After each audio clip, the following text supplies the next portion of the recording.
el desarrollo de nuestras sesiones.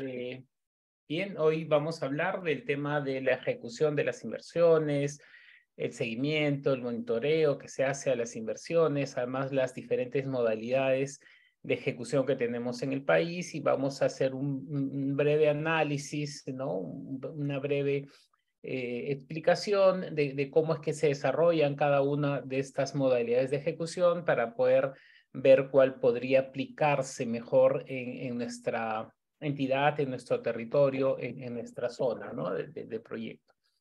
Bien, ok, entonces ese es un poquito el contenido de la sesión de hoy. No se olviden, están eh, eh, avisados, ustedes pueden en cualquier momento de la presentación levantar la mano, hacer un comentario, una consulta, ya sea en el chat o ya sea con el micrófono, ¿no?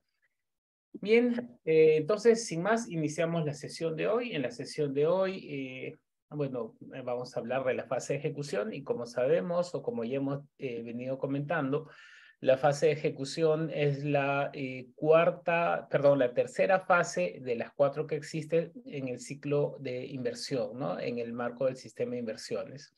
Ya habíamos hablado de la programación multianual. Esta programación multianual o en la programación multianual nosotros identificamos las ideas, identificamos los proyectos, hacemos nuestro diagnóstico de brechas, ¿verdad? Definimos criterios de priorización y en función de esos criterios de priorización armamos nuestra cartera de proyectos, ¿no? Y esta cartera tiene ideas que después pasan a la fase 2, que es la fase de formulación y evaluación. Y esa cartera también ya tiene proyectos o podría tener proyectos declarados viables o podrían tener IORs. Ya sabemos también que son IORs que se han aprobado, ¿no? Habíamos dicho que las ideas que se registran en la programación multianual o continúan en la fase de la formulación y evaluación. Ahí es donde se evalúa la pertinencia de su ejecución, y si es que es pertinente, se aprueba y se declara viable y pasan a la fase de ejecución. También habíamos comentado de que las IOR se registran en la programación multianual y pasan automáticamente a la fase de ejecución. Es decir, no evaluamos, no formulamos y evaluamos las IOR, sino las registramos en la programación multianual y las ejecutamos más adelante, ¿verdad? Entonces, en esta fase, en la fase de ejecución, lo que hacemos es ejecutar los proyectos de inversión declarados viables y también ejecutar las IOR que han sido registradas y aprobadas en su momento por la entidad, por la unidad formuladora, ¿sí? ¿Cuándo empieza la fase de ejecución? Empieza cuando ya tengo mi proyecto declarado viable o aprobado, ¿no es cierto? Mi inversión IOR aprobada o mi proyecto de inversión declarado viable y registrada en la programación multianual. ¿De acuerdo? Entonces ya si tiene presupuesto, entonces ya está en la fase de ejecución. ¿Y cuando termina la fase de ejecución? La fase de ejecución termina cuando concluyo la ejecución física, concluyo la ejecución financiera. Obviamente, detrás de la ejecución física y financiera hay un cumplimiento de las metas previstas para la ejecución. Liquido física y financieramente el proyecto, y una vez que liquido, cierro y registro el formato 9 de cierre de proyecto o cierre de inversión. ¿De acuerdo? Entonces, empieza con la declaratoria de viabilidad o la aprobación CCOR y con la asignación de presupuesto, con la aprobación de presupuesto, y termina con el registro del formato 9. También habíamos dicho de que en el Perú no es, digamos, una costumbre muy recurrente cerrar los proyectos, ¿no? Se cierran entre 2 y 3 proyectos de cada 10, es decir, tenemos todavía una brecha amplia en las actividades de cierre de proyecto. ¿Por qué no se cierran los proyectos? Bueno, acá hay muchas explicaciones y tiene que ver principalmente con las gestiones o cómo es que se gestionan las inversiones, ¿no? Por ejemplo, cuando hay administración directa, que vamos a ver un poquito más adelante de qué se trata, usualmente hay muchos cambios de residente durante la ejecución del proyecto, residente de obra, residente responsable de la ejecución. Y cada cambio de residente se suele, en muchos casos, perder la información. Entonces, al final, tenemos 6, 7, 8 residentes en un proyecto, no tenemos la información completa, no hay la documentación completa y se hace muy complicado hacer la liquidación física y financiera, y por ahí es que se va acumulando los proyectos sin información, ¿no? Aunque ya se han tenido algunas disposiciones normativas para hacer liquidaciones de oficio, también, a pesar de que no se cuente, porque sí es necesario y es pertinente cerrar proyectos, ¿no? Pero digamos, una de las tantas razones que tenemos o que hemos visto en el país, en los gobiernos locales, los gobiernos regionales, es que esa rotación permanente de residentes de obra en obras por administración directa dificulta o complica la liquidación y el cierre de los proyectos, ¿no? Y el registro de formato 9 también, ¿sí? Ok, y una vez que terminamos la fase de ejecución, recién abrimos el colegio, abrimos el puesto de salud, abrimos la compañía de bomberos, la comisaría, y ya empezamos a funcionar y empezamos a atender y empezamos a brindar el servicio público, ¿verdad? Y esa es la fase de funcionamiento, lo que antes en el SNIP la conocíamos como la fase de operación y mantenimiento.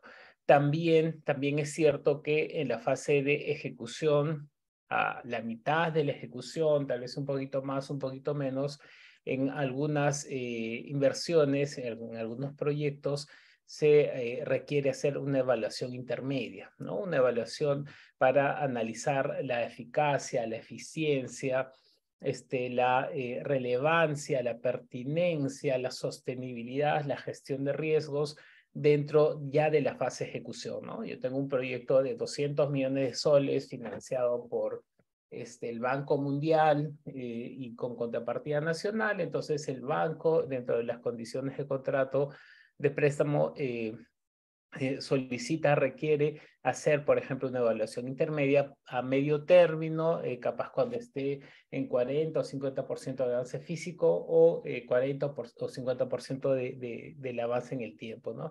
Entonces, en ese momento se hace un análisis, se hace un corte y se hace un análisis de todos estos aspectos, ¿no? Eficacia, eficiencia, relevancia, pertinencia, sostenibilidad y riesgos.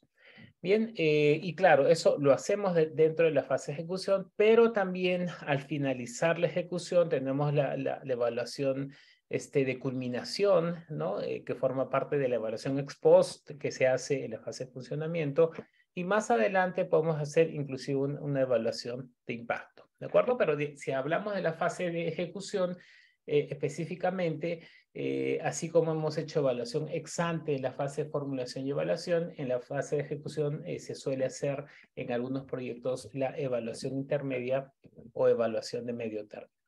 ¿Se hace en todos los proyectos de inversión? No, no se hace en todos los proyectos. Se hace en algunos proyectos, principalmente a los que son financiados por el Banco Mundial, el BID, la CAF, etcétera, ¿no? Esas son algunas de las condiciones que se tienen en este tipo de proyectos. Bien, ¿qué involucra la fase de ejecución? La fase de ejecución involucra dos temas, dos momentos. Esto no es tan rígido en el sentido de que si yo hago mi expediente técnico, lo apruebo y recién puedo iniciar la ejecución. También se da casos o se puede dar casos de que yo hago los dos de manera paralela, ¿no? Una modalidad que se llama fast track, que ha sido, por ejemplo, utilizada en algunos proyectos de los panamericanos, que ha funcionado más o menos bien, o en algunos otros proyectos que por su complejidad también se suele hacer expediente y ejecución física casi a la vez, ¿no? ¿De acuerdo? Entonces, ¿qué es lo que típicamente se hace? Recojo la propuesta técnica de la fase de formulación y evaluación, y en esa propuesta técnica, ese análisis técnico, lo profundizo en el expediente técnico o documento equivalente, detallo con mucho más precisión los metrados, los costos, la ingeniería, etcétera, etcétera, para poder tener mucho más fino la información para la ejecución del proyecto, ¿no? Reducir la incertidumbre en función a que tenemos mayor información. Bien, entonces elaboramos el expediente, típicamente cerramos, terminamos el expediente, registramos el expediente y recién iniciamos la ejecución física de las inversiones, una vez que hemos concluido el expediente. Pero insisto, puede haber algunas otras modalidades en las que utilizo algunos otros proyectos en las que utilizo la modalidad de fast track, ¿no? Voy ejecutando y voy elaborando el expediente técnico a la vez. ¿Es bueno hacer eso? Hay muchas preguntas y muchas entidades están tendiendo a analizar, oye, hacemos por fast track, es decir, vamos haciendo el expediente y la obra. En realidad es más complejo hacer un fast track que hacer, digamos, de manera tradicional la ejecución. ¿Y por qué? Porque hay mucho riesgo, mejor dicho, se generan mayores riesgos en temas de compatibilidad de tiempos, se genera mayor costo y, claro, alguien tiene que responsabilizarse de ese incremento del costo, ¿no? Entonces, es mucho más complejo que hacerlo de la manera tradicional, pero entonces si es más complejo y si es más costoso, ¿por qué se hace o por qué se suele hacer? Depende de la complejidad del proyecto y depende de la necesidad que yo tenga de hacer el proyecto, ¿no? Por ejemplo, en el caso de Lima, 2019, de los Panamericanos, había una fecha límite para que toda la infraestructura esté lista, ¿no? Si no se cumplía en esos tiempos, pues se ponía en riesgo el evento, ¿no? Por lo tanto, aplicar esta modalidad en esas características del proyecto, sí podría ser pertinente, ¿de acuerdo? Entonces, dependiendo de la necesidad, la urgencia, el tiempo, la decisión, está o no está en hacer esta modalidad. Bien. Ok. Ya en ambos momentos, en el expediente técnico y en la ejecución física, necesitamos ejecutar financieramente presupuestos, ¿no? Ya con la viabilidad o con la aprobación de la IOR y la programación presupuestal que tenga de esa inversión en la entidad, ya creamos la meta presupuestal y con cargo a esa meta presupuestal vamos a ejecutar el expediente o documento equivalente, además de la ejecución física de las inversiones, ¿no? En principio, debemos elaborar el expediente técnico y ya comentamos también, ¿no? Si se trata de una obra de infraestructura, se llama expediente técnico, ¿no? Pero no todos los proyectos tienen infraestructura o no todos los componentes de los proyectos tienen que ver con infraestructura, con obra, sino también tenemos, por ejemplo, equipamiento, tenemos capacitación, tenemos desarrollo de software, tenemos adquisición de servidores, etcétera, etcétera, ¿no? Por lo tanto, estos documentos, o mejor dicho, para estos otros componentes que no son obras, se utilizan documentos equivalentes, ¿no? Que pueden ser, por ejemplo, especificaciones técnicas del equipo, del tomógrafo, puede ser el término de referencia del fortalecimiento de capacidades de las capacitaciones que vamos a brindar, o la especificación técnica del software que yo necesito desarrollar para poder ejecutar el proyecto, ¿verdad? Entonces, todos esos documentos, término de referencia, especificación técnica, etcétera, tiene el nombre de documento equivalente, ¿no? Expediente cuando hacemos obra y documento equivalente cuando es inversiones que no son obra. ¿Qué cosa es lo que nos dice la norma respecto a la elaboración del expediente? Uno, que es responsabilidad de la unidad ejecutora de inversiones, ¿no? ¿Recuerdan los órganos que tenemos del sistema? Ok, la unidad ejecutora de inversiones es responsable de la elaboración y del registro de la fase del expediente técnico en la fase de inversión.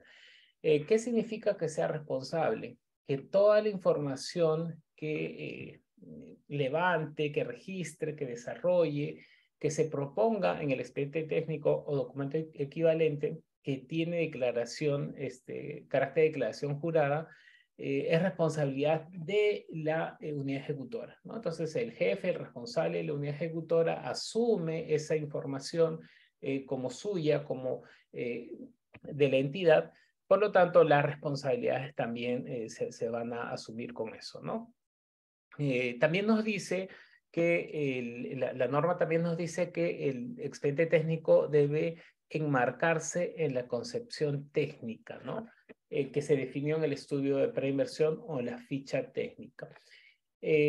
Claro, ¿qué cosa era concepción técnica? La concepción técnica era el conjunto de acciones, ¿verdad?, que resultan de la alternativa de solución. Cuando hacemos el análisis del árbol de problemas, árbol de objetivos, identificamos las acciones para los medios fundamentales, el conjunto de esas acciones es la concepción técnica, ¿verdad?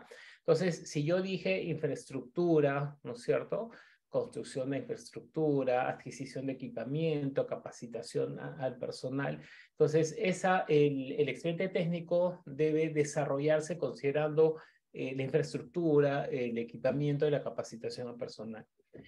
Si en el perfil o en la ficha yo dije 50 metros de defensa ribereña, yo en el expediente o construcción de 50 metros de defensa ribereña, yo en el expediente técnico puedo hacer construcción de defensa ribereña y la cantidad de metros la definiré cuando haga los estudios más finos, más precisos, los metrados con más detalle, para poder decir si son 50 metros, si son 49, si son 52, si son 60, ¿verdad? Entonces, la meta no es la que debo observar tal cual, sino más bien la concepción técnica, ¿no? Que es construir mi defensa ribereña, ¿verdad?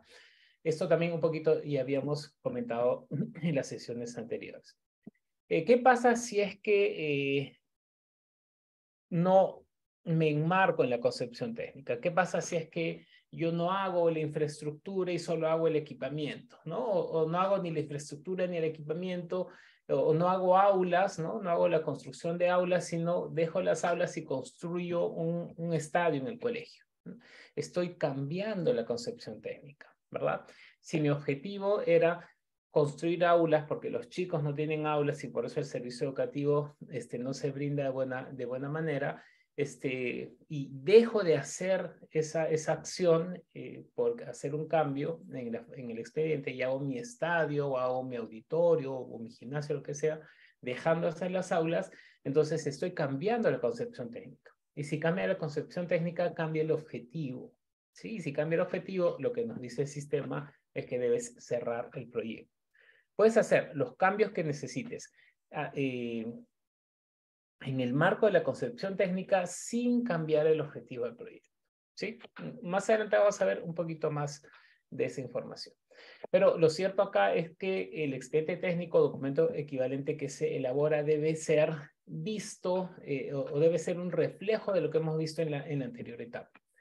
¿Y por qué es esto? ¿Por qué en esta norma, el sistema de inversiones, por qué en el SNIP también se decía que debía ceñirse, que debía enmarcarse en la propuesta técnica?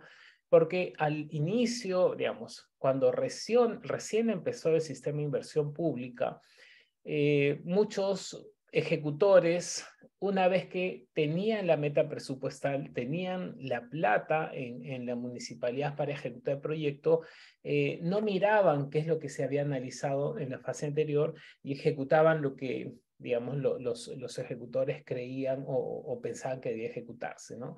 Y esto complicó mucho y esto como resultado tuvimos de que había mucha ejecución de obras, de proyectos que no tenían mucha relación con lo que se había identificado en la fase de formulación y evaluación o en la preinversión. Entonces, lo que hizo el MEF en ese momento es tratar de ponerle un candado, de asegurarse de que ejecuten, los que ejecutan, lo que los formuladores que formulan analizaron, ¿verdad? Y nació ahí el famoso formato 15, que era el formato de consistencia entre la fase de preinversión y la fase de inversión en el SNIP. Y esta fase de consistencia significaba o esta etapa o esta consistencia significaba que lo que yo formule en el expediente técnico sea consistente con lo que se elaboró en la anterior etapa. ese ejercicio de consistencia se mantiene en el sistema de inversiones en el Invierte, porque, claro, la idea es asegurar de que no se desvíe, que no varíe la ejecución, si es que yo ya hice un análisis antes de la pertinencia de la idea de proyecto que tuve, ¿verdad? Ok, entonces elaboramos el expediente técnico en función, en el marco de lo que se formuló y evaluó en la anterior etapa, y luego ejecutamos las inversiones, ¿no? La ejecución física propiamente dicha, ¿no? Y claro, en esta ejecución física, o mejor dicho, durante la elaboración del expediente, podría mostrarse alguna modificación, podría presentarse alguna modificación respecto a la anterior fase del ciclo, sí. Es muy normal que cuando yo hago el expediente técnico tenga resultados en cronogramas, en costos, en metas, en metrados, diferente a lo que se propuso en la anterior etapa. ¿Y esto por qué? Porque es, entre comillas, normal. Es normal porque cuando yo hago un expediente técnico, lo que hago es afinar mucho más la información, recoger mucho más datos, mucho más finos, mucho más primarios respecto a lo que utilicé en la anterior etapa, ¿no? Y claro, si yo tengo datos mucho más precisos, seguramente voy a tener metrados más precisos, costos más precisos, cronogramas más precisos, ¿verdad? Y termino el expediente, lo registro con esos costos, pero inclusive en la fase de ejecución podrían variar esos metrados, esos costos o esos cronogramas. ¿Y por qué podría variar? Porque no tenemos la información tan fina o mucho más fina que sí la tenemos cuando ya vamos a campo y empezamos a cortar el cerro para hacer la carretera, ¿no? Cortamos todo el cerro y nos damos cuenta que había algunos elementos que no los habíamos identificado en la fase del expediente técnico, ¿no? En la etapa del expediente técnico.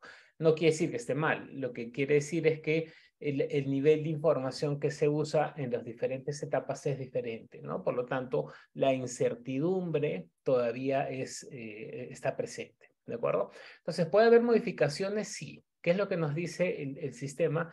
Que esas modificaciones tenemos que registrarlas antes de ejecutarlas, ¿no? No es que las identifico, las ejecuto y después recién las registro, no. ¿Y por qué? Porque ese cambio, esa modificación muchas veces va a implicar cambio en cronograma o cambio en presupuesto.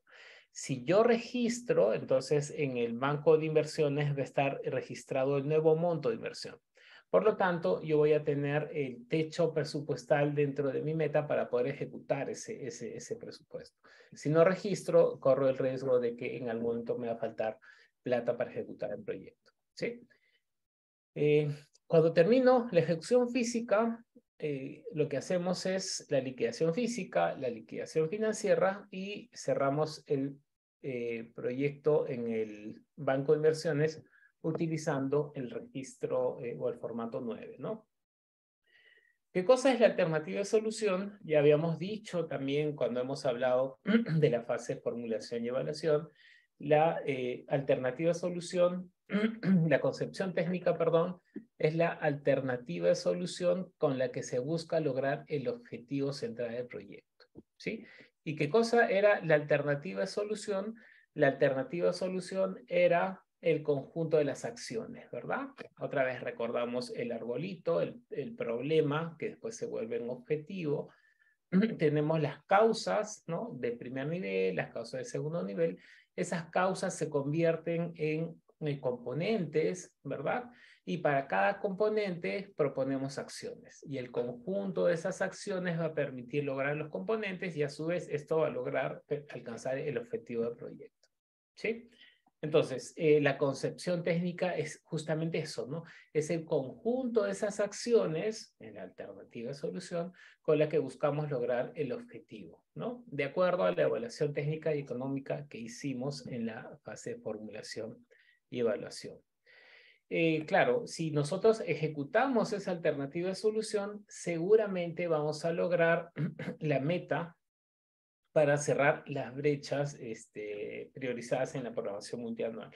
Y esto es muy importante porque, claro, no es que ejecutamos el colegio por ejecutar o ejecutamos el saneamiento por ejecutar, sino la filosofía, la conceptualización que tenemos en el Invierte es que ese proyecto o la ejecución de las acciones de ese proyecto lo que permiten es en su conjunto cerrar una brecha, ¿no? Recordemos que la palabra, digamos, y la idea de fuerza del Invierte es cierre de brechas, entonces sí, la idea es que esa concepción técnica rescate ese conjunto de acciones para precisamente cerrar la brecha y no se distorsione, ¿no? Entonces, tenemos la alternativa de solución, que es lo que identificamos como conjunto de acciones, ¿verdad? Y esa alternativa de solución, lo que hicimos es analizar la localización, analizar la tecnología, analizar el tamaño, ¿verdad? Que no es otra cosa sino es el análisis técnico que hicimos en la fase de formulación y evaluación, y esa cantidad o tamaño, localización y tecnología me va a permitir lograr el objetivo, ¿verdad? ¿Cuánto voy a hacer? ¿Dónde voy a hacer? ¿Cómo voy a hacer? ¿No? Recordamos un poquito eso. Entonces, ¿qué es lo que puede cambiar? ¿Qué es lo que podría cambiar? Bueno, podría cambiar la localización del proyecto, ¿no? Ya no voy a hacer la comisaría en la zona 1, sino voy a hacer la comisaría en la zona 2. Pero esa comisaría va a seguir atendiendo a todo el distrito, independientemente si está en la zona 1 o si está en la zona 2. Cambio de localización dentro del área de influencia. ¿Puedo hacer eso? Sí. ¿El proyecto puede cambiar? Sí. Si cambio la localización y ya tengo otra área de influencia, entonces ya estoy saliéndome del objetivo. Por lo tanto, lo que nos dice la norma es, si cambias el objetivo, cierras el proyecto. Si cambias la localización a otra que atiende, que tiene otra población que atender, entonces tu proyecto ya no va, ¿no? ¿Puedo cambiar la tecnología? Sí. Puedo, por ejemplo, por vigencia tecnológica, ¿no? Cuando diseñé en el estudio de preinversión o en la ficha tenía un tomógrafo, había propuesto un tomógrafo de 20 cortes, pero ahora hay un tomógrafo de 100 cortes, ¿no? Entonces, ¿yo puedo cambiar la tecnología? Sí. ¿Va a cumplir la misma función? Sí. ¿Va a atender el mismo objetivo? Sí. Por lo tanto, yo sí puedo hacer ese cambio tecnológico en la fase de ejecución respecto a la fase de formulación y evaluación, ¿no? Por un tema de vigencia, ¿de acuerdo? Entonces, claro, también lo que podría hacer es cambiar la tecnología. Imagínense, yo voy a hacer una pista, ¿no es cierto? Un pavimento, un asfalto o pavimento de calles para darle más transitabilidad. He propuesto en mi formulación y evaluación, en mi perfil, hacer con asfalto en caliente, pero cuando voy a hacer mi expediente técnico, al momento de hacer las calicatas para hacer el estudio de suelos, me sale como resultado que el suelo pues es malísimo, ¿no? Y si le pongo un asfalto en caliente, un pavimento flexible, eso no va a durar, ¿no? Entonces, hay un sustento técnico para cambiar del asfalto a concreto, por ejemplo, a pavimento rígido. ¿Por qué? Porque los suelos no son apropiados, no son aptos para poder proponer la otra tecnología, ¿verdad? Entonces, ¿hay un cambio de tecnología? Sí. ¿Lo puedo hacer? Sí. ¿Estoy yéndome fuera o contra el objetivo? No. ¿Sí? Entonces, localización, cambio, tecnología, cambio, capacidad de producción también podría cambiar. Ojo, esto no es meta, ¿no? Esto no quiere decir 200 metros cuadrados de asfalto a 250 metros cuadrados de asfalto, no. El tamaño tiene que ver con la brecha, ¿no? Entonces, si la brecha crece, si yo estimo o reestimo la demanda, yo podría ampliar mi capacidad de producción, ¿no? De repente me voy a hacer mi proyecto de saneamiento básico rural, voy a contar cuántas casitas hay en la comunidad y en el perfil dice que hay 80 casas, ¿no? 2 años después hago el expediente técnico, o un año después ahora el expediente técnico, van los ingenieros a hacer el trabajo de campo y se dan cuenta que no son 80, sino son 93 casas. ¿De acuerdo? Estoy cambiando el dimensionamiento, sí, pues porque hace un año, hace 2 años no había tanto, pero sí estoy creciendo ahora en tamaño, ¿no?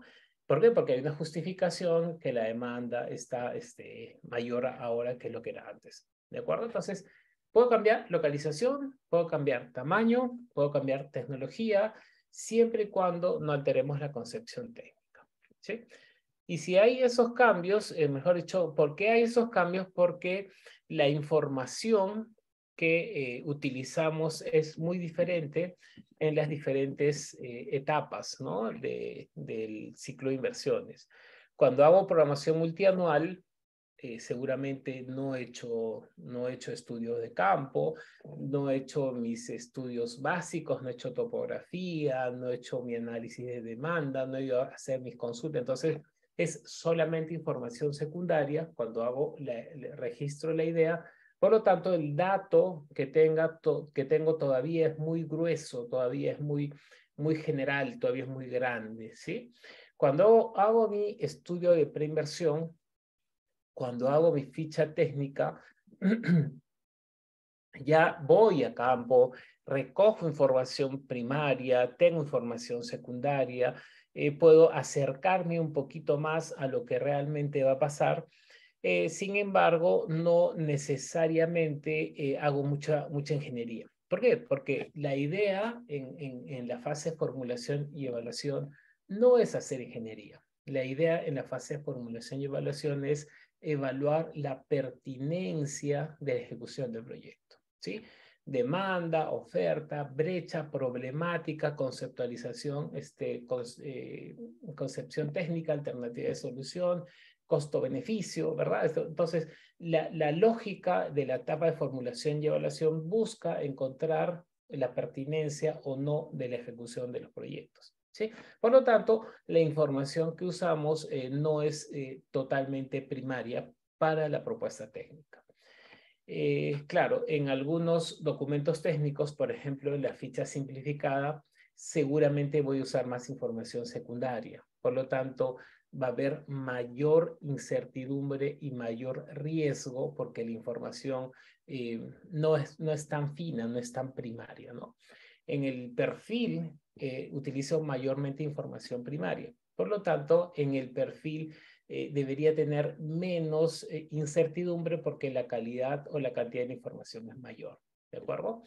Pero otra vez, el objetivo no es hacer una ingeniería en la fase de formulación y evaluación. Cuando hago el expediente técnico, el estudio definitivo, documento equivalente, ya utilizo netamente información primaria, ¿no? Casi todo o todo es información primaria. Y solamente evaluamos, mejor dicho, profundizamos la información primaria, la información técnica, utilizamos información técnica primaria, ¿no? Hacemos mi estudio de suelos, hacemos mi topografía, mi hidrología, mi geología, voy a ver el tipo de especies que hay para hacer reforestación, recojo en campo la información de los peligros para hacer mi gestión de riesgos, etc. Entonces, es mucho más fina la información en estudios definitivos. Por lo tanto, hacemos ingeniería de detalle seguro, por lo tanto, la incertidumbre va a ser menor, ¿no? Tenemos una pregunta, Ofelia. ¿Cómo estás, Ofelia? Buenas noches. A ver, nos dice, si habláramos de un proyecto que tenía planificado ampliar la infraestructura de una sede institucional que estaba prevista para 4 niveles, pero después de hacer el programa arquitectónico, se define que debe ser más de 10 pisos, debe cambiarse el terreno.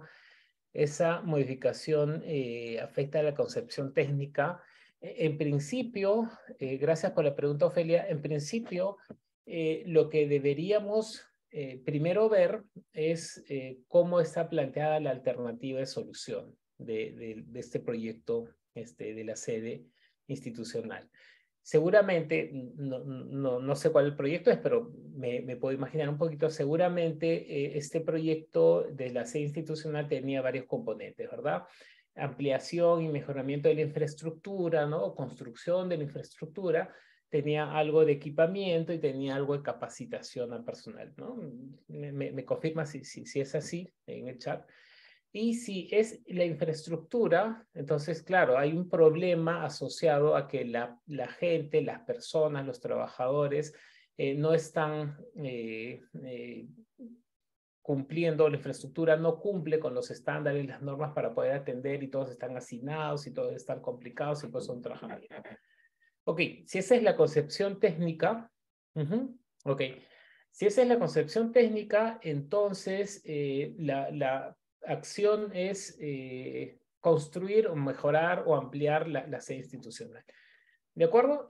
Lo que estás pasando de 4 pisos a 10 pisos, lo que estás haciendo es mantener la concepción técnica. O sea, no estás cambiando la concepción técnica, ¿verdad? Porque tú decías, necesito mejorar mi infraestructura. ¿Cuántos pisos? Eso lo haces en el análisis técnico, ¿verdad? Después del análisis de demanda, haces el análisis técnico y dices, ya, son 4 pisos. Cuando haces tu expediente técnico, haces un programa arquitectónico de acuerdo a la norma. Capaz, en 2008 teníamos un reglamento nacional de edificaciones que te ponía algunos parámetros. Capaz, el 2023 el reglamento te dice otros parámetros. No estoy imaginándome eso, no digo que sea así, pero capaz ha cambiado algo en la norma. Por ejemplo, la norma dice que son 9.5 metros cuadrados por persona en oficinas, ¿verdad?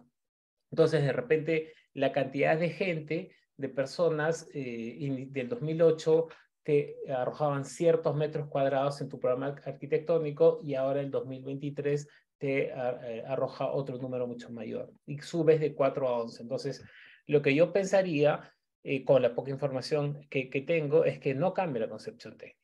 Ahora, si tú me dices que el proyecto es del 2008, ahí yo pensaría un poquito más, ¿no? Y pensaría un poquito más, ¿por qué? Porque el 2008, si es que no ha habido ningún avance en la fase de ejecución, ese proyecto ya perdió vigencia, ¿verdad? Y si ha perdido vigencia, entonces hay que actualizar el estudio de preinversión. De repente eso podría ser, si es que no hay expediente técnico. Si es que hay expediente técnico, también el expediente técnico, bueno, con la demanda del 2008 versus la demanda del 2023, seguramente hay modificaciones en el dimensionamiento. Y eso también podría provocar esos cambios. Pero de 4 a 11 pareciera que es mucho, ¿no? A simple ojo parecía que es, oye, es un montón, que está subiendo casi 3 veces. Pero habría que analizar los factores que han contribuido a esa variación, ¿no? Pero en principio yo pensaría que no está cambiando la concepción técnica. ¿Sí? Gracias, Ofelia, por la pregunta. Nos dice algo más. ¿Se puede actualizar el estudio de preinversión después de que con el proyecto de 2008 se compró un terreno? No hay una restricción para eso. Si ya se compró el terreno, quiere decir que el proyecto ya pasó a la fase de ejecución, ¿verdad? Un poquito, también habría que analizar los momentos, ¿no? En 2008 estaba vigente el SNIP, teníamos los formatos 15, formatos 16 y formatos 17 para registrar las modificaciones y esos registros de modificaciones implicaban hacer unas verificaciones de viabilidad en ese momento, ¿no? Y eso estuvo hasta el 2017, que entró el invierte y después que entró el invierte ya no había verificaciones de viabilidad. Entonces, habría que analizar cuándo se compró el terreno, si se hizo las verificaciones de viabilidad en ese momento de la compra del terreno, si ya se hizo la compra del terreno después del 2017 con el invierte, si el proyecto estaba vigente, es decir, creo que habría que hacer un poquito más de análisis, si quieres por ahí, por interno lo vemos un poquito más, pero sí se podía actualizar en caso de que el estudio de preinversión haya perdido vigencia, ¿no? Muchas gracias, Ofelia. Interesante tu consulta. Ok, si es que yo hago una buena, un buen registro de ideas, ¿no? Imaginemos que voy a hacer con información muy buena el registro de la idea. Esa idea después la voy a hacer formular y evaluar en la fase de formulación y evaluación, y hago un muy buen perfil con muy buena información, y luego paso mi expediente técnico y hago un súper expediente técnico y casi todo perfecto. ¿Es probable que se modifique algo o que se encuentre alguna variación cuando ya se ejecuta físicamente el proyecto? La respuesta es sí. La respuesta es sí, porque otra vez, porque la información que utilizamos en cada una de estas etapas es diferenciada, es información mucho más fina cuando ejecutamos, cuando abrimos la tierra y vemos qué encontramos ahí en toda la carretera. Es una información mucho más precisa que si yo hago mis calicatas cada 500 metros, ¿no? En mi expediente, o cada kilómetro de mi perfil, ¿verdad? Entonces podría variar. Hay proyectos que típicamente varían, sí, esto también ya lo habíamos comentado, los proyectos que tienen que ver con carreteras, con irrigaciones, con restauración y puesta en valor, con tecnologías de información, ¿no? Estos proyectos o esta tipología de proyectos suele variar mucho, digamos, es más común que varíe, ¿no? Claro, con eso no quiere decir que todos hacen mal su trabajo, no. Lo que quiero decir es que el nivel de incertidumbre es mayor en cierta tipología de proyectos. Edificaciones tienden a variar menos, ¿no? ¿Por qué? Porque es mucho más sencillo, digamos, no que sea sencillo, sino es mucho menos complicado hacer las zapatas y la edificación hacia arriba que hacer una carretera cortando medio cerro, ¿no? No sé qué vamos a encontrar en medio cerro. Ok, ¿cuáles son las funciones de los órganos, de los diferentes órganos para esta etapa, ¿no? El MEF, otra vez, es el rector, ¿no es cierto? Es el que dicta las normas, los procedimientos para la fase de ejecución de inversiones, aprueba las metodologías para los seguimientos, en algunos casos emite la opinión vinculante, exclusiva y excluyente sobre los temas de su competencia para esta fase. Brinda capacitación y desarrolla e implementa las habilitaciones informáticas que sean necesarias. Acá vamos a rescatar dos cosas, ¿no? Una tiene que ver con los sistemas de información que desarrolla, que administra, que provee el MED para esta fase y para todas las fases del ciclo de inversión. Es una herramienta muy potente. Tenemos el formato 8 para hacer los registros, tenemos el formato 12 que consume información del formato 8 para hacer el monitoreo y el seguimiento de los proyectos. Tenemos el formato 9 que jala, que recoge la información del formato 8, y el formato 8 recoge la información del formato 7. Tenemos la integración del sistema de contrataciones, el sistema de presupuesto, el sistema de control y el sistema de inversiones en el aplicativo que se llama Sistema de Seguimiento de Inversiones.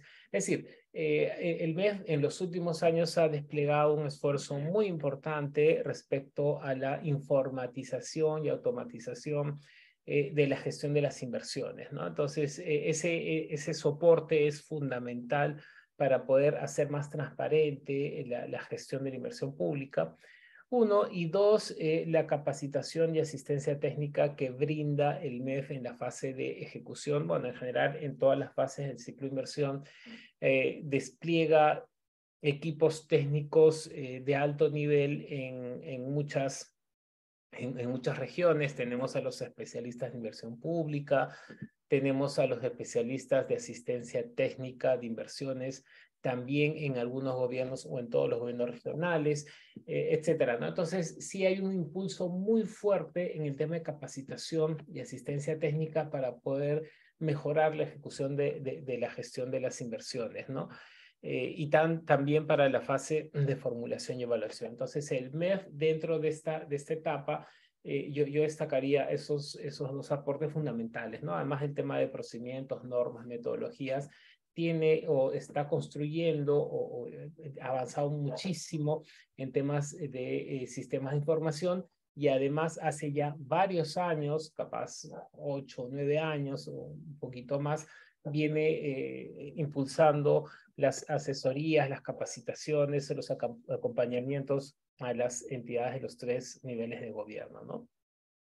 Ok, entonces eso hace el MEF en esta etapa, el resolutivo, el jefe, el alcalde, el ministro, el gobernador regional, lo que hace es autorizar la ejecución de los proyectos, autorizar la ejecución de las IOR, cuando hace su cartera multianual, cuando aprueba el presupuesto institucional, etcétera. Entonces ya se va formalizando en esta fase o para esta fase el inicio de la ejecución de los proyectos, ¿no?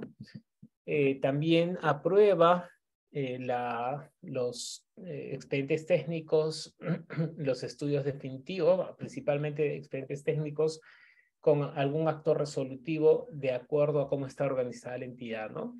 A veces el alcalde mismo es el que saca la resolución aprobando el expediente técnico, a veces el alcalde delega a un gerente, su gerente municipal, su gerente de obras, lo mismo en gobiernos regionales o lo mismo en ministerios, ¿no?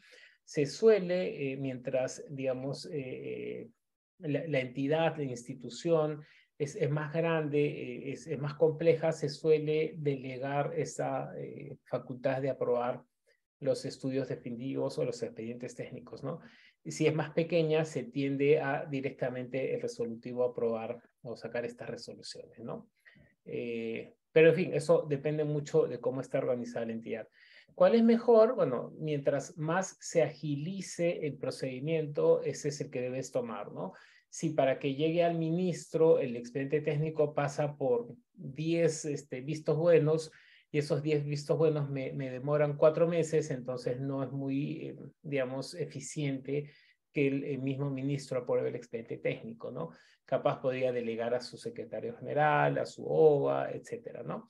Pero si ese procedimiento dura 3 días para que lo firme el alcalde, entonces de repente el alcalde puede hacerlo de manera más ágil y al revés, ¿no? Lo que quiero decir es que hay que buscar dentro de la entidad la forma más eficiente para gestionar. ¿Le quita responsabilidad al resolutivo esa delegación? No. Es corresponsable de lo que sus funcionarios vayan a sacar como resolución de aprobación. ¿De acuerdo? Entonces, por ahí también la responsabilidad se mantiene. La OPMI tiene acá, en esta etapa de ejecución, mucho trabajo. Como ven, está llena la lámina. Claro, porque lo que pasa es que el rol de la OPMI en general en el Invierte ha cambiado respecto a lo que teníamos en el SNIP, ¿no? En esta etapa o esta parte o en este momento de la gestión de inversiones en el Perú, lo que hace la OPMI en principio es identificar las brechas, identificar los criterios, proponer los proyectos que van a cerrar esas brechas.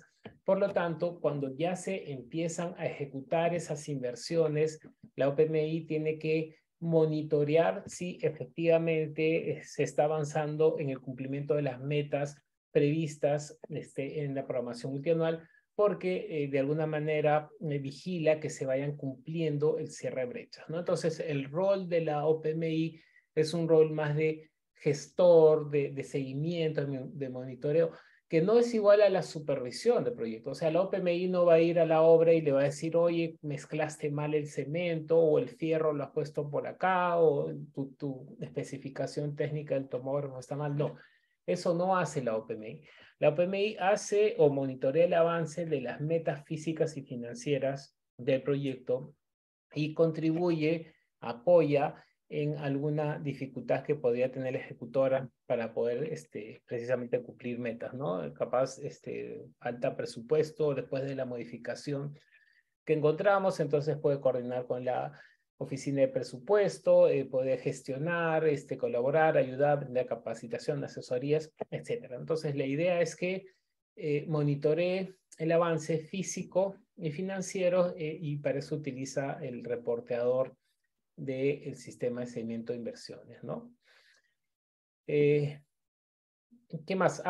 Si es que la unidad ejecutora modifica, o mejor dicho, ejecuta modificaciones que cambian la concepción técnica del proyecto, es decir, que se está saliendo del objetivo.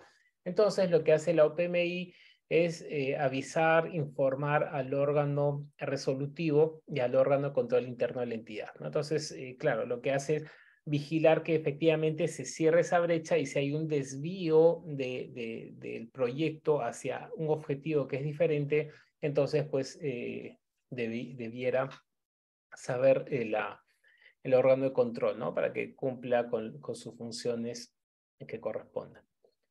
Bien, principalmente destacaríamos en la OPMI esos roles.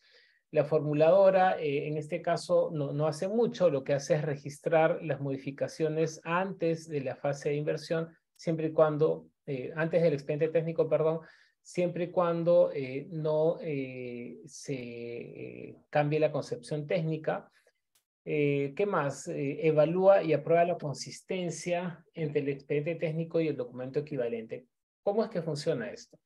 Yo tengo mi perfil viable, mi perfil aprobado, ¿sí? Y ese perfil o esa ficha técnica viable aprobado tiene una concepción técnica, ¿verdad? Entonces, la unidad ejecutora hace su expediente técnico, termina su expediente técnico y manda a la unidad formuladora los resultados del expediente técnico, y lo que hace la unidad formuladora es ver o evaluar y hacer un informe si los resultados del expediente técnico modifican o cambian la concepción técnica que se había previsto en la anterior etapa, ¿no? Entonces hace un pequeño informe y dice, a ver, acá decían estas acciones, en el expediente técnico están estas otras, ¿son consistentes o no?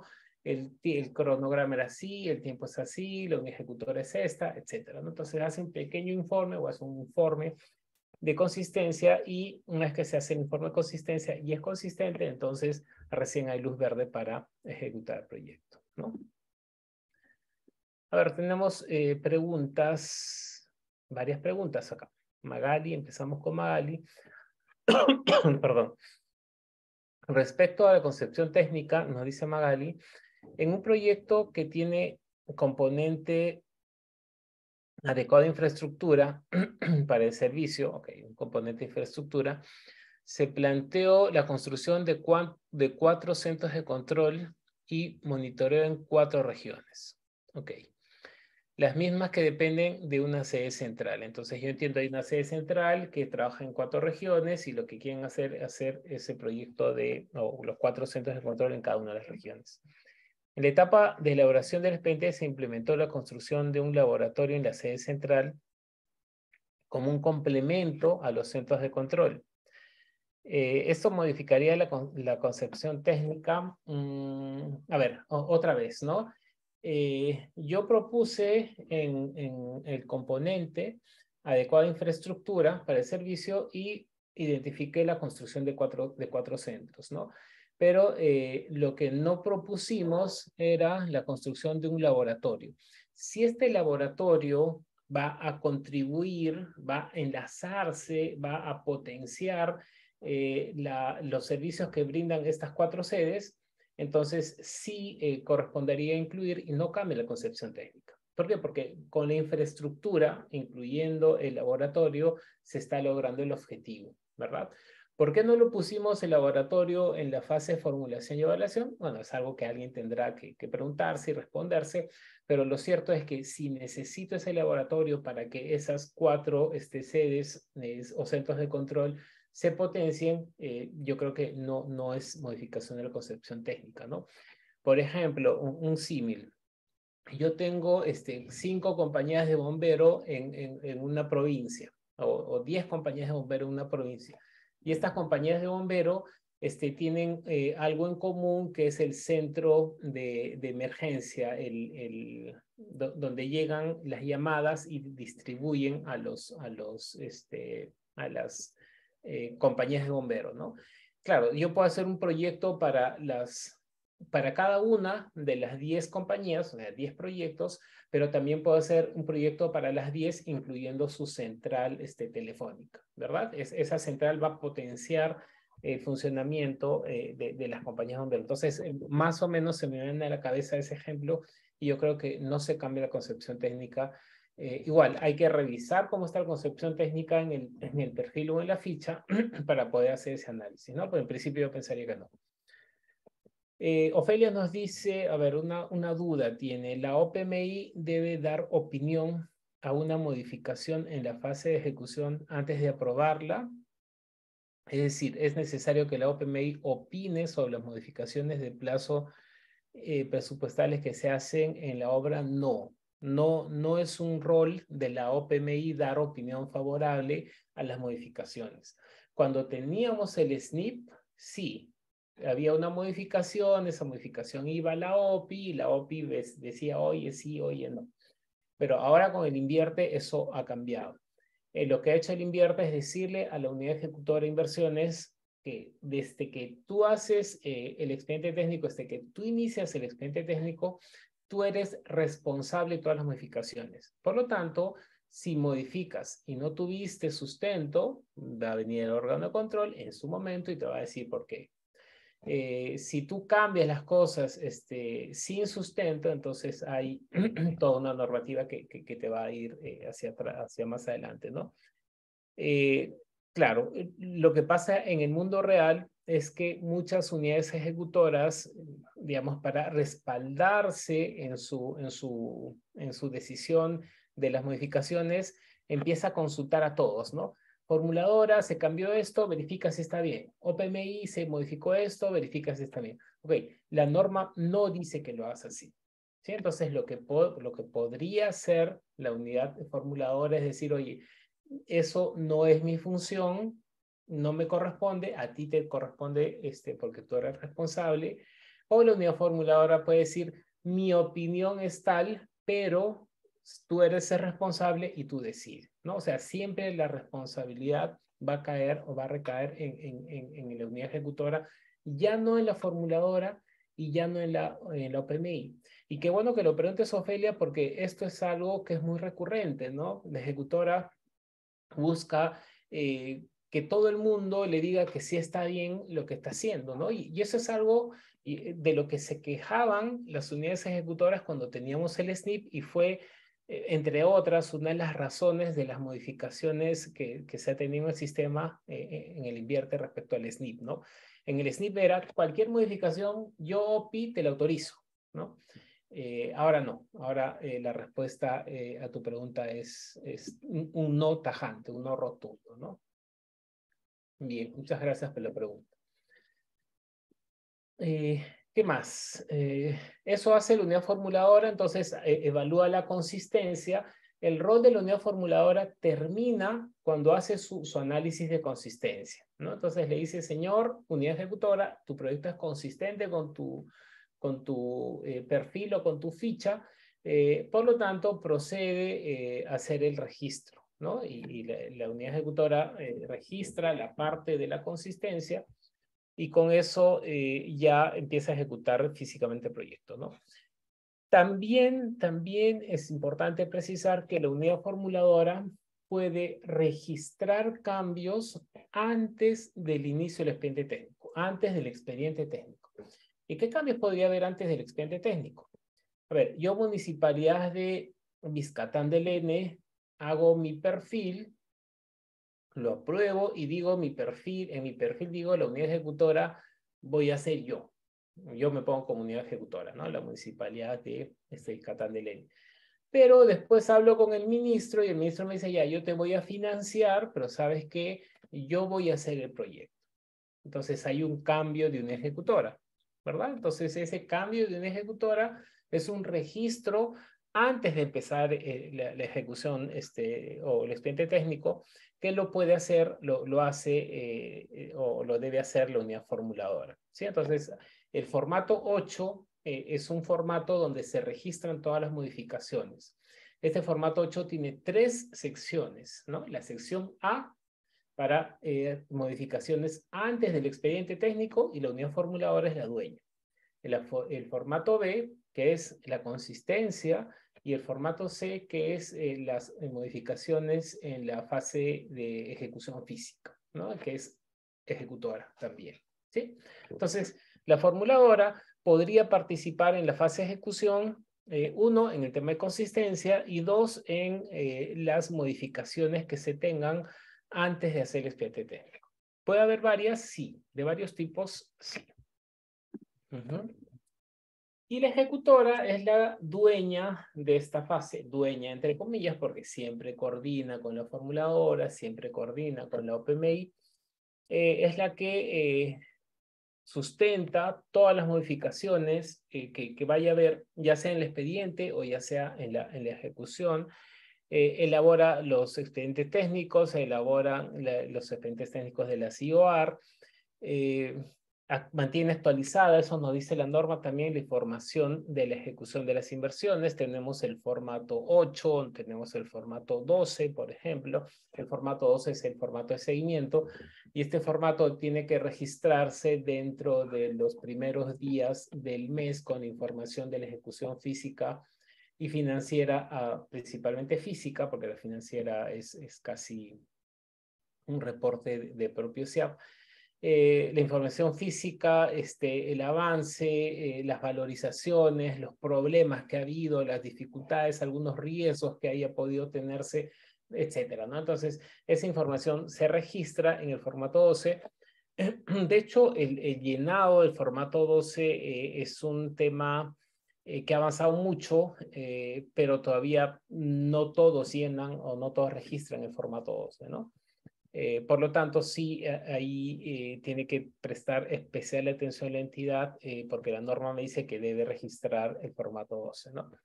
Además, hace la información, perdón, la liquidación física y financiera, además del cierre de los proyectos en el banco de inversiones. ¿Sí? Entonces, acá la responsabilidad es enteramente de la unidad ejecutora de inversiones.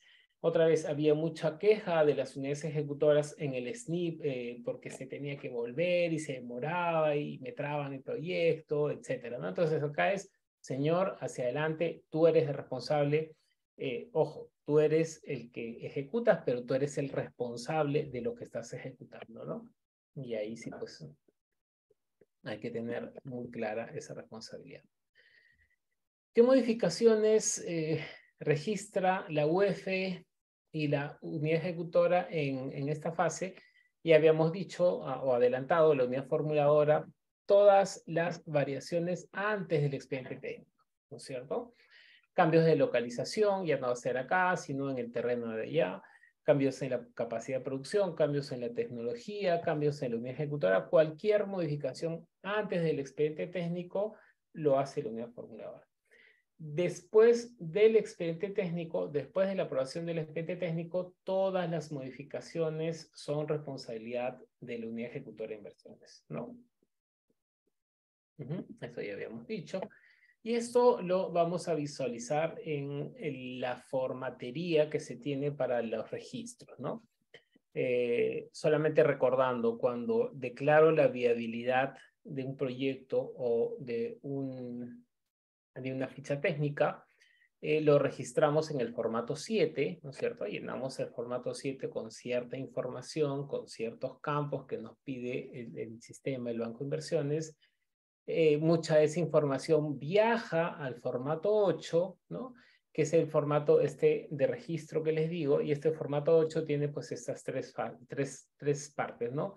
La sección A, sección B y sección C. La sección A es registro antes del expediente, el expediente de la sección B, y la sección C es cualquier modificación durante la ejecución física después de haber aprobado el expediente técnico, ¿no? Y el formato 9 es el registro de cierre, ¿no? ¿Quién llena qué? Hemos dicho, 8 a sección A, unidad formuladora, y todo lo demás hacia adelante en la unidad ejecutora. Cuando hacemos proyectos bajo la modalidad de fast track o de etapas o alguna forma, digamos, fuera de lo típico, de lo tradicional, se suele tener algunas complicaciones en el registro del banco de inversiones, ¿no? Si hago fast track, por ejemplo, no apruebo mi expediente, sino voy elaborando expediente y a la vez la ejecución, entonces ¿en qué momento registro, no? Bueno, ese es un problema que el MEF ya lo ha mapeado, el MEF ya lo está trabajando para poder ver cómo se se registra. De hecho, por ejemplo, en Panamericanos hubo un procedimiento especial, específico, se creó, se dio algunas salidas para que se registre la información, porque digamos que tradicionalmente es así, pero en el mundo real puede haber algunos proyectos que no necesariamente cumplen estas formas, ¿no? Por lo tanto, si es que es así, hay que trabajar muy de la mano con el MEF para poder ir recogiendo esa información y registrándola de manera oportuna, ¿no? Algunas variaciones en las normas de contrataciones que se suelen presentar, esto bajo la norma de contrataciones, no estamos hablando de inversión pública, sino de contratación pública, cambios en el programa arquitectónico, obras complementarias que no estaban previstas, modificaciones en el programa de equipamiento, modificaciones de plazo, ¿no? Todo esto está permitido, claro, siempre y cuando se tenga un sustento en el marco de las normas de contrataciones, ¿no? No en tanto de inversión. Entonces, eso es un poco respecto a la fase de ejecución. Ahora vamos a ver qué formas, qué modalidades de ejecución tenemos en el país, ¿no? Tenemos varias modalidades de ejecución. Algunas son más usadas que otras, algunas son más exitosas que otras, algunas son más complejas que otras, ¿no? Y algunas más necesarias que otras, ¿no? Una forma, una modalidad que se utiliza mucho en el Perú, se utiliza de manera recurrente en el Perú, es la administración directa, que es cuando la entidad utiliza sus propios recursos para poder ejecutar el proyecto, ¿no? Su equipo de ingenieros, su logística. Es decir, tengo mis 8 ingenieros en mi subgerencia de obras, tengo mi oficina, mi unidad de logística en la dirección de administración, tengo mi oficina de presupuesto, entonces el jefe de obras nombra un residente, este residente tiene su auxiliar, su asistente, hacen su requerimiento de los clavos, cemento, fierro que tenga que comprar para la obra. Este señor va a logística y pide que logística o administración le compren las obras, y administración va y hace cotizaciones, recoge y al final compra, etcétera, ¿no? Y llega eso a la obra, y con los obreros que tiene la municipalidad se empieza a construir el colegio. Es decir, utiliza sus propios recursos, ¿no? Primero. Segundo, tenemos la administración indirecta, que la entidad no ejecuta directamente la obra, ¿no? Sino la ejecuta indirectamente a través de alguien la obra o el proyecto. Y cuando hablamos de administración indirecta, tenemos dos formas, ¿no? La administración indirecta por convenio, que es la que estamos viendo, que es cuando una entidad pública hace convenio con otra entidad pública, ojo, no con entidad privada, sino con otra entidad pública, para que esta otra entidad pública ejecute el proyecto. Claro, la entidad que es dueña del proyecto le transfiere los fondos a esta otra entidad para que con esos fondos se ejecute el proyecto. ¿Cuál es la lógica de esto? Si yo soy Municipalidad de Vizcatán del N y nunca he hecho un proyecto de saneamiento, de repente, y no sé cómo hacer el expediente técnico, de repente me voy a la UNI y les digo a los de la UNI: señores, ustedes son expertos ingenieros, ustedes pueden hacer el expediente técnico, tienen su oficina de no sé qué, ustedes por favor hagan el expediente y yo le voy a transferir la plata para que hagan el expediente. Entonces hay un convenio entre la UNI y la Municipalidad de Vizcatán del N para que pueda la UNI formular o elaborar el expediente técnico, ¿no? Claro, si yo le doy a la UNI el recurso, seguramente el costo de ese expediente técnico va a ser menor a que si yo lo contrato, ¿no es cierto? Porque la UNI es una entidad del Estado que no tiene fines de lucro, no tiene utilidad en su estructura de costos del convenio, por lo tanto me debiera salir más económico que hacerlo por contrato, ¿verdad? Entonces, modalidad: convenio, entidad pública contra entidad pública, cuando hay nivel de especialización o cuando hay alguna necesidad de ese tipo, ¿no? Otra modalidad es la administración indirecta, pero ya también contrata, ¿no? Si el convenio no tiene fines de lucro, pues la contrata es exactamente lo mismo con fines de lucro. Por lo tanto, acá no hago un convenio con la UNI, sino hago un proceso, un concurso público para contratar una empresa contratista, una empresa consultora, que se haga cargo de toda la ejecución o de la elaboración del expediente o de ambos, ¿no? Claro, acá lo que tenemos que hacer es ceñirnos a las normas de contrataciones. No es que yo vaya a contratar a quien quiera, sino más bien hay un concurso público, una licitación pública, hay plazos, hay formas, hay formatos, hay bases, hay comité, hay un montón de cosas que yo debo seguir para poder tener ese concurso transparente, ¿no es cierto? Y esa contrata, a diferencia de la administración indirecta, que yo tenía que ir a logística, ¿verdad? A comprar o hacer requerimiento para el clavo, para el cemento, para el fierro, para el toma corriente, para el cable, para toda la lista de insumos. Tenía 300 contratos para un proyecto. En el caso de la contrata tengo un solo contrato, ¿verdad? Administrar entonces el contrato o los contratos de administración directa se vuelve un mundo inmenso. Por lo tanto, es usual que las oficinas de logística, cuando hacemos mucha administración directa en las entidades, se vean abarrotadas de requerimientos, por lo tanto, se demore mucho en los procedimientos de compra, por lo tanto, se demore mucho que llegue el material a la obra y eso alarga mi ejecución, ¿no? Entonces, si yo no tengo una maquinaria de logística que funcione muy bien, mi administración directa va a ser compleja, ¿no? Por otro lado, si es que yo hago un solo contrato, entonces voy a dedicarme a administrar un solo contrato. Y el contratista, él ya va a comprar sus fierros, sus clavos, sus cementos, sus cables, etc. Entonces ya el problema se lo trasladas al contratista. Ya no te quedas tú como entidad. ¿De acuerdo? Entonces, contratamos a alguien para que ejecute la obra. Esa es la administración indirecta por contrato. Tenemos últimamente, está habiendo bastante, mucho auge de las PMO, las oficinas de gestión de proyectos.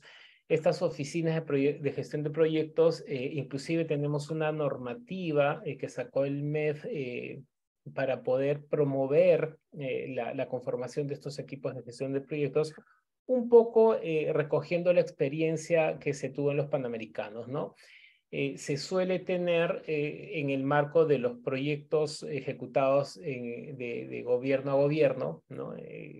Una oficina de gestión de proyectos. Esta oficina de gestión de proyectos o PMO es un equipo súper experto, especializado en la temática del proyecto que se va a ejecutar o que se está ejecutando. Además de gestionar el proyecto, trae mucho conocimiento y experiencia en esa tipología o gestión de esa tipología de proyectos para poder sembrar, irradiar en la entidad la experiencia que tienen, de manera que se pueda fortalecer las capacidades de los equipos locales en esa tipología de proyectos, ¿no? En la ejecución de proyectos, ¿no? Por ejemplo, tenemos el aeropuerto de Chincheros en Cusco. Ahí hay un convenio de gobierno a gobierno con la República de Corea del Sur. Esta República de Corea del Sur tiene una oficina de gestión de proyectos, una PMO, y la PMO es la encargada de gerenciar la ejecución del proyecto del aeropuerto de Chincheros, ¿no? Y para eso ha traído un equipo experto internacional en ejecución, experto en ejecución de aeropuertos, y el MTC, el Ministerio de Transportes, recoge esa experiencia y también la idea es que se divulgue para que los técnicos locales puedan recoger y conocer y aprender también, ¿no? Entonces, además de la gerencia, hay un tema de transferencia de conocimientos que es relevante en los proyectos, ¿no? Esto no hay mucho en el país. Tenemos el aeropuerto de Chinchero, por ejemplo, hemos tenido los Panamericanos, tenemos reconstrucción con cambios, tenemos algunos hospitales, el Hospital Lorena con los franceses, la carretera central. Es decir, ya hay hay muchas PMOs que se están gestionando, y también estas PMOs lo que hacen es utilizar normativa internacional para las contrataciones o los procesos de contrataciones que se requieran, ¿no? Es decir, están exonerados de las normas de contrataciones que tenemos en el país, ¿no? Si no utilizan otros procedimientos, ¿sí? Tenemos otra modalidad que son los núcleos ejecutores.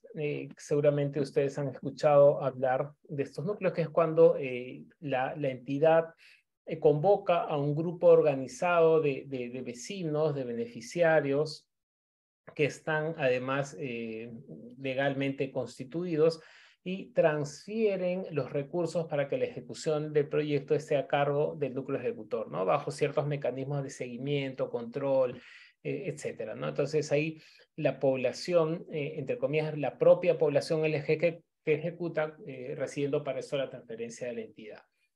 Es una manera de darle o fortalecer la legitimidad de la entidad y de hacer partícipe a la población en los procesos de desarrollo, ¿no? Claro, acá se suele o se tiende a utilizar esta modalidad de ejecución en proyectos que no son tan complejos, ¿no? Por ejemplo, la construcción de un hospital es poco probable que la demos a núcleos ejecutores porque se necesita alto nivel de especialización técnica, ¿no?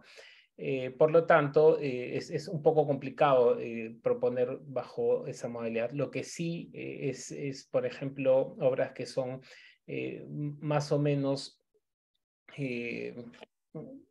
sencillas, más o menos pequeñas, ¿no? En las que podemos aplicar esta metodología, ¿no? Por ejemplo, construcción de canales de regadío, pavimentación de vías, etcétera, ¿no? Entonces son proyectos en los que se suele utilizar núcleos ejecutores, ¿no? O se suele proponer la ejecución bajo esta modalidad.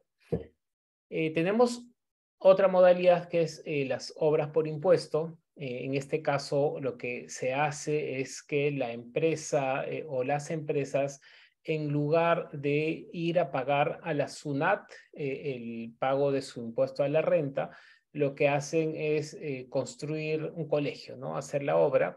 Y una vez que terminan la obra o una vez que van ejecutando la obra, reciben certificados de que efectivamente están ejecutando la obra, los certificados de inversión pública regional, certificado de inversión pública nacional, y con esos certificados, cada vez que van a la SUNAT, en lugar de darle plata, le están dando el certificado, que es un título valor, ¿no es cierto? Ya no paga impuestos, sino dice, oye, yo construí el colegio y este certificado demuestra que yo construí el colegio, ¿sí?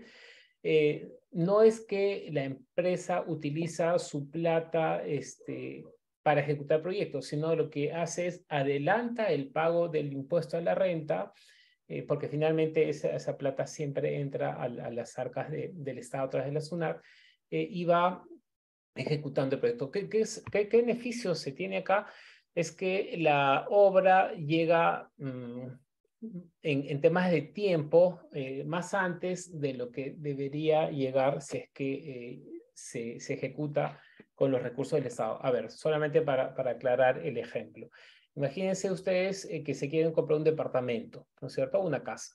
Tienen dos opciones: ahorrar 10 años para poder comprar la casa y el año 10 se compra la casa, o se compran la casa el año 1 porque han tomado un crédito hipotecario y van pagando las cuotas durante los 10 años, ¿verdad? Entonces, hacer una obra por impuesto es eso, es como hacer un hipotecario. ¿Por qué? Porque esa plata que entró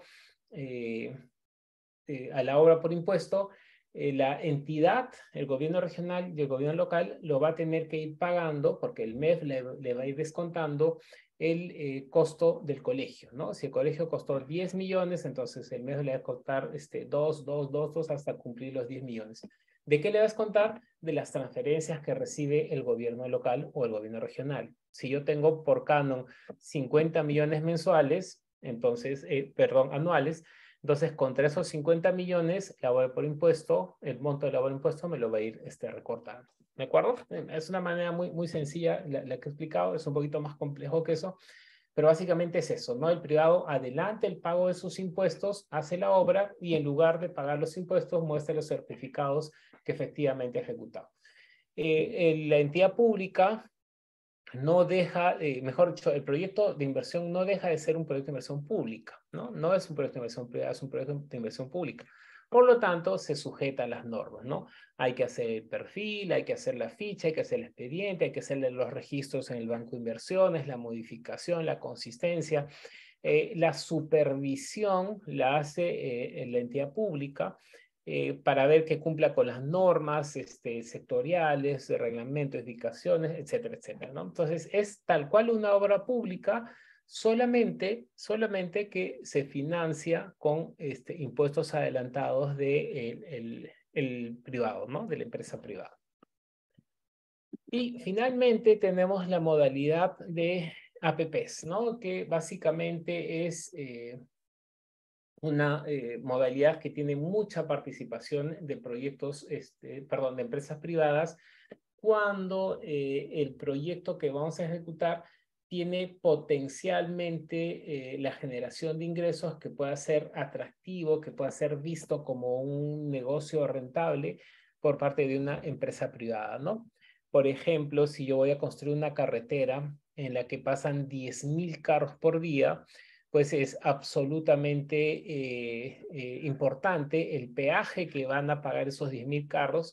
Por lo tanto, podría haber alguna empresa que dice, oye, yo te hago el proyecto, yo te lo financio, lo cofinanciamos y el pago contra el pago de peaje hacemos una concesión, hacemos una APP, ¿no? Etcétera. Entonces, si hay un carro, o mejor dicho, una carretera donde pasan 10.000 carros y que es en proyecto, probablemente ese proyecto podría ser una APP, ¿no? Pero si ese proyecto no pasan 10.000, sino pasan 10 carros por día, entonces no suele ser atractivo, porque ¿no? Ser poquitos carros lo que pasan, entonces probablemente no se tiende a ser una APP, ¿de acuerdo? Entonces lo que quiero decir es que las APPs son oportunidades de negocio de los privados en el que de un servicio público en el que el gobierno y la empresa comparten o equilibran sus riesgos para dar el servicio público finalmente, ¿no? ¿De acuerdo? Bien, ¿cuáles de estas funcionan mejor? ¿Cuáles de estas modalidades funcionan mejor? Bueno, todas van a funcionar mal si las gestionamos mal. Y todas van a funcionar bien si es que las gestionamos bien. ¿Qué quiero decir con esto? Yo puedo tener una administración directa donde tengo una logística muy potente, donde tengo mis ingenieros que son muy eficientes, voy a ahorrar mucha plata al Estado si es que lo hago bien, y hay muchas experiencias exitosas, muy buenas de administración directa de proyectos, ¿no?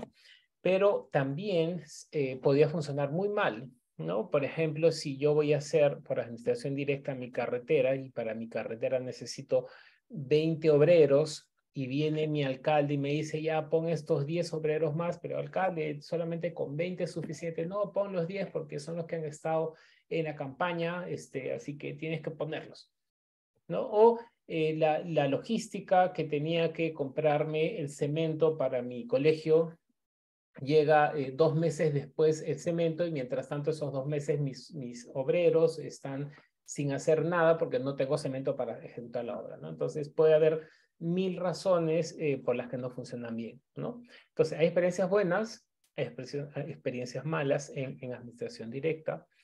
En indirecta, igual tenemos experiencia en contrata.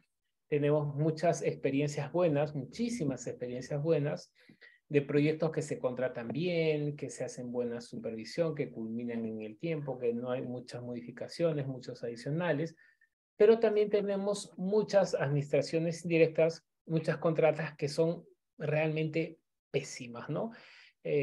O no supervisamos, o la empresa que contratamos no es buena, o ha habido algo turbio, algún proceso con corrupción para poder contratar la empresa y la empresa vino y le di el adelanto y se fue y nunca más volvió y me quedé sin plata y etcétera, ¿no? Entonces puede haber puede haber muchas complicaciones también en contrata, así como experiencias buenas, experiencias malas, ¿no? PMO no tenemos mucho, se utiliza, esta modalidad se utiliza para proyectos complejos, usualmente funcionan bien, usualmente funcionan o cumplen con sus tiempos, capaz los costos podrían modificarse, utilizan otro tipo de contratos, lo que se les conoce como contratos colaborativos, contratos FIDIC, contratos NEC, que tienen un estándar diferente a lo que nosotros manejamos en el país, y esos estándares contribuyen a la ejecución de la obra hacia el final del proyecto, ¿no? Entonces, funciona más o menos bien. Obras por impuesto también ha funcionado más o menos bien, pero también hay casos de que por cualquier razón han podido funcionar mal, ¿no? Ya sea porque no se conoce el mecanismo en la entidad, ya sea porque la empresa tiene conflicto de interés al momento de ejecutar los proyectos, ya sea que no había una buena supervisión o que hubo la supervisión y se cayó la supervisión por alguna razón, etcétera, ¿no? Entonces, podría funcionar bien, como no tanto. Y APPs tenemos no mucha experiencia en el país. Ahí, digamos, los tiempos de maduración de una APP suelen ser muy largos.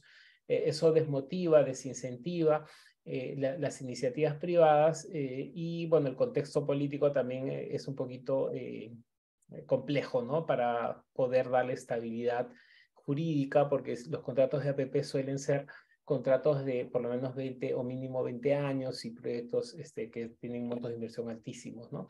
Entonces, la bulla, el ruido político también desincentiva esta modalidad de ejecución, ¿no?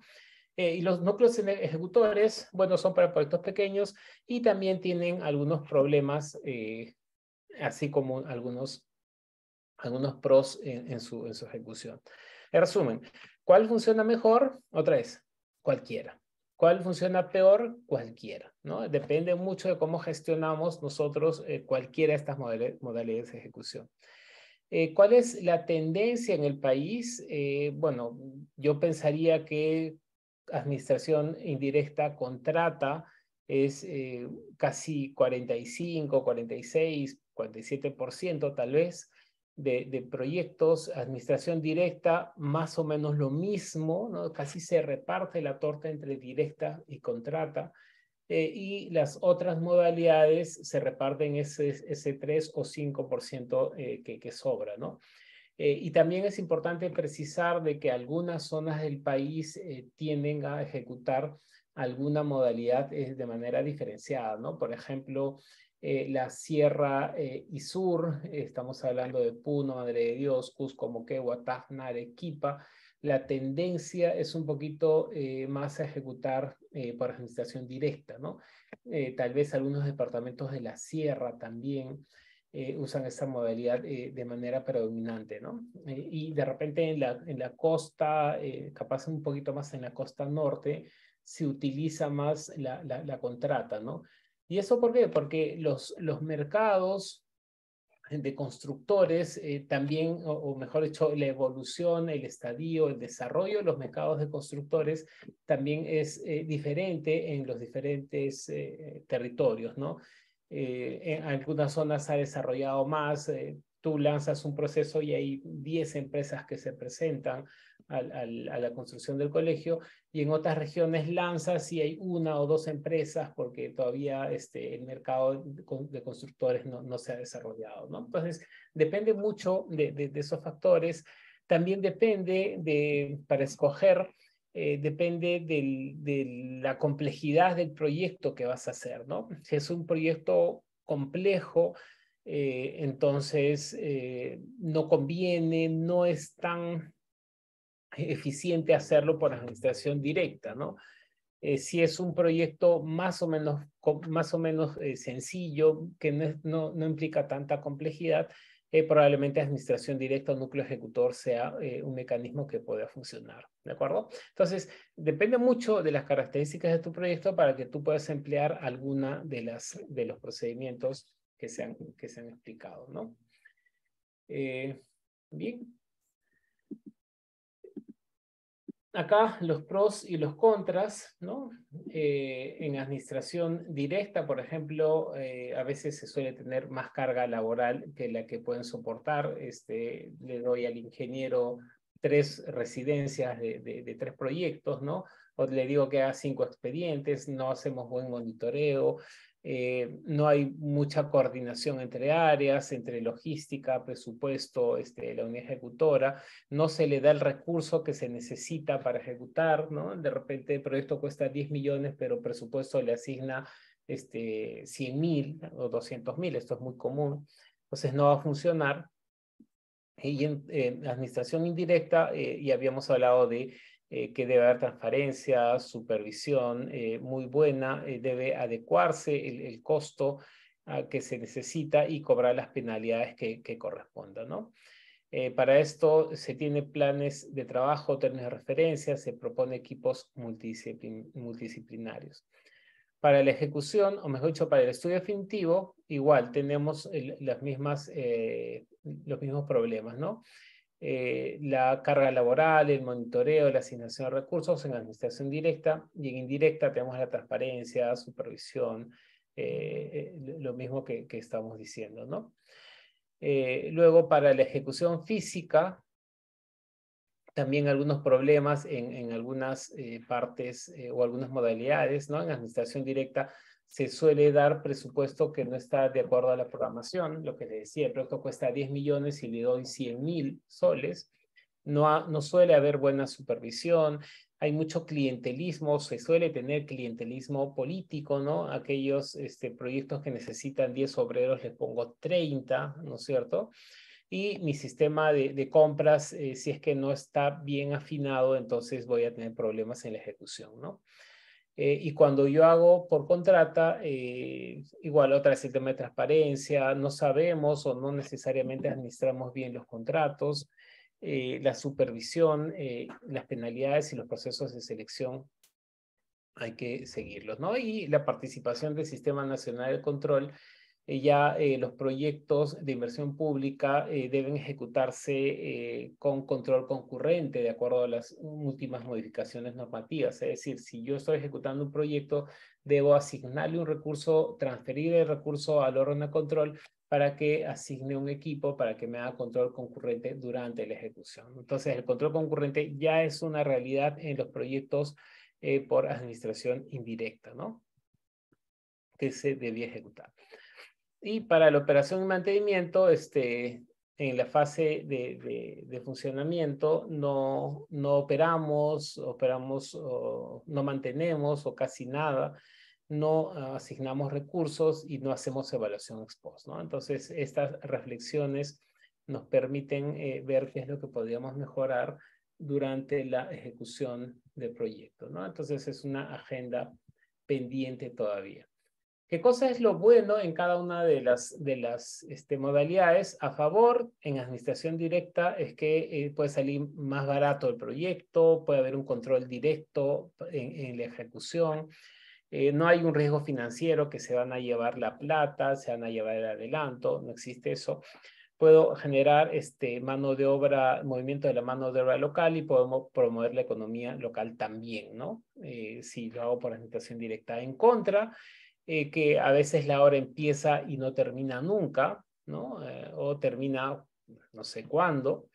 Tenemos por lo general procesos de compra deficientes en las entidades, demoramos mucho entre el requerimiento, el estudio de mercado, la conformación de los comités, el proceso de contratación, la adjudicación, es decir, en todo el proceso de la ejecución de compras demoramos mucho, de repente no tenemos buena supervisión y la calidad de las obras capaz van a fallar. Pueden presentarse incentivos perversos del ejecutor, por ejemplo, si yo contrato un residente de obra y la obra dura 5 meses, al mes 6 el residente ya se va a su casa porque terminó la obra. Entonces el residente podría tener un incentivo perverso de decir, no, vamos a hacer esto y alargar a 6, a 7, 8 meses, ¿no? Entonces se podrían generar esos incentivos perversos perdón, y suele haber costos ocultos, ¿no?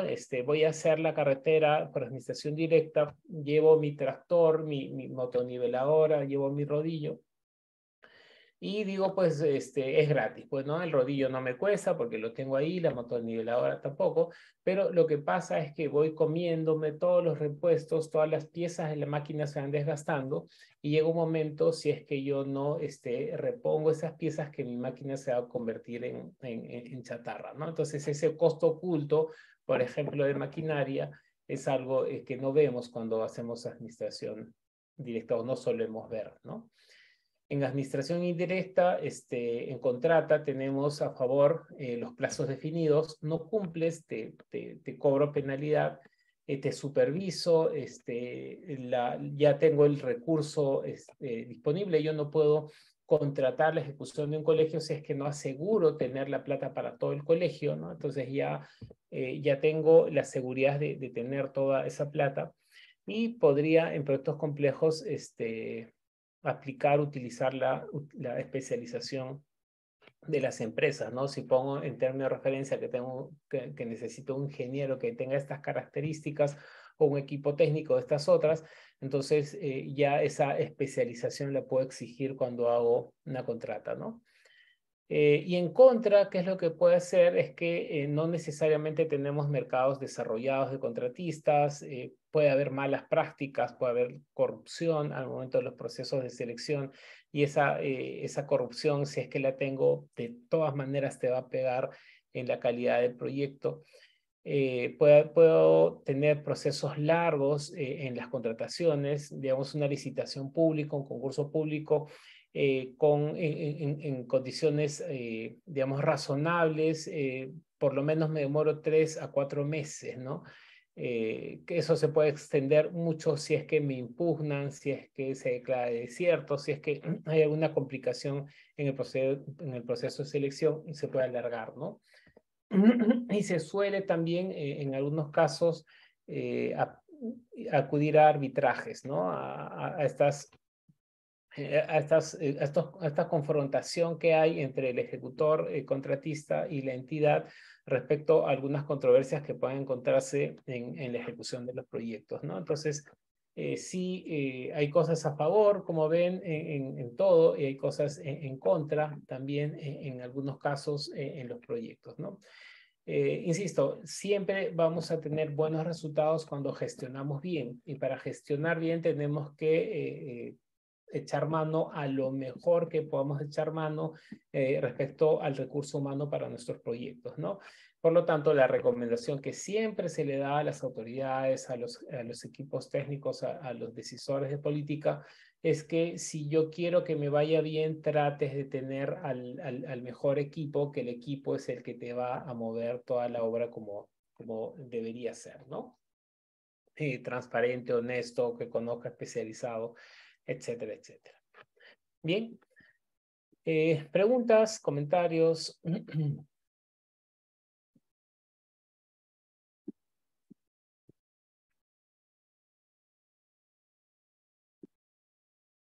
¿No tenemos preguntas, comentarios?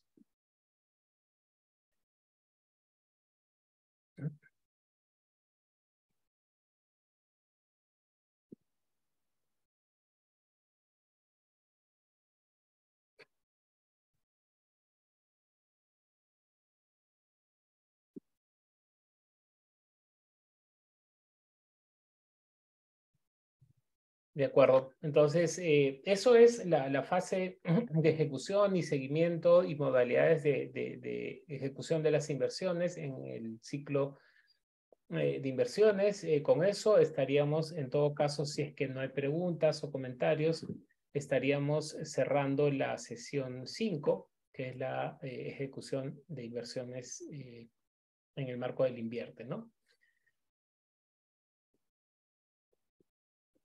Entonces, te dejo, Edgar, para que puedas dar las indicaciones que consideres.